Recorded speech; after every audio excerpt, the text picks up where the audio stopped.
a coyote right, or the bait. Yeah, something came up here and hammered. I mean, it stayed there a long time. You can see the traps right here. I tried to back it off a little bit. I'm not sure what that was. Sure? I think it was maybe a coyote who did it. Think so? A lot of it. Not seeing any tracks. Look at me, guys. We got some digging over here too. Kind of looks like it might have been a coyote. Hey, I'm a fun guy. Come on. Oh shoot, this ain't what we want to see.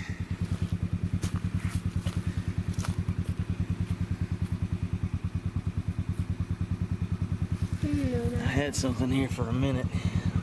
See, there's some scat. Man. Fortunately or unfortunately, I got a trail camera there, so we should be able to get an idea of what happened here. You can see, kind of had something here for a minute, and that scat looks kind of big. That hurts my feelings.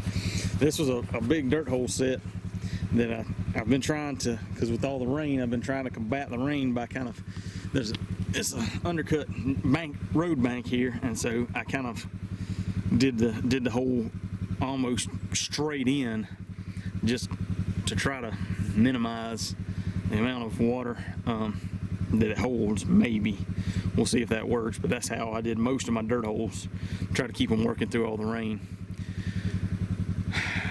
We'll get this one pulled out, reset, and see what's on the trail camera card.